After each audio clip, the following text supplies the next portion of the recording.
Hi everyone here. I just finished fixing the fridge. I had an error here. It was the ER CO. And first thing I did was I went ahead and ordered a board in the back. I replaced that.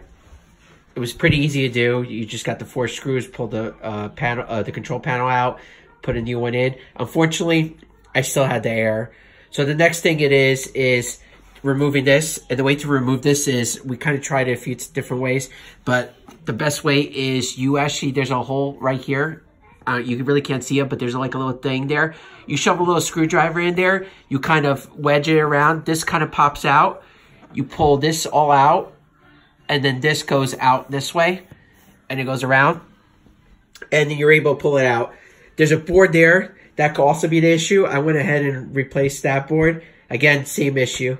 Finally, the last thing to do is the wiring that goes from up here all the way down that controls this might be bad. And that's what was in my case.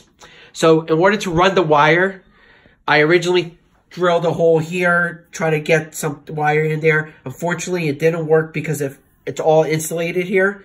So the best way to do it, and I kind of got lucky, is you actually in your fridge,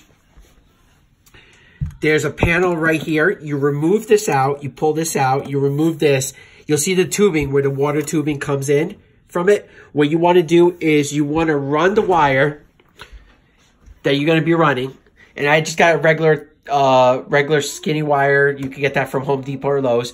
You run it through the hinge that's here, the existing wire. You run it all the way down, and then you hit. I got lucky.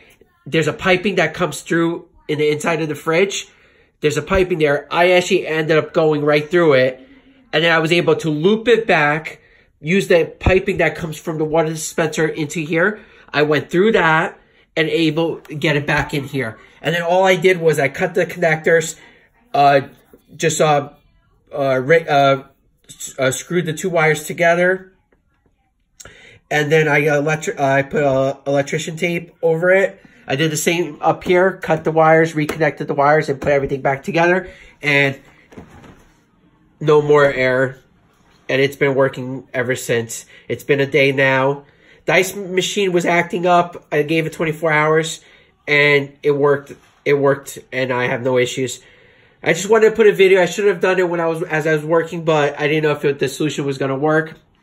And a way to test the wire to see if the wire is working is, before you run everything, the way I did it was I just used the existing connector, and I connected right here. I connected a small wire, connected it to the panel from up here, and just made sure from the short distance it worked. And the error went away, so I knew it was definitely the issue with the wire. And then I was able to just go ahead and run it. So good luck. It's not an easy fix, but it does work, and it's got it working. All right.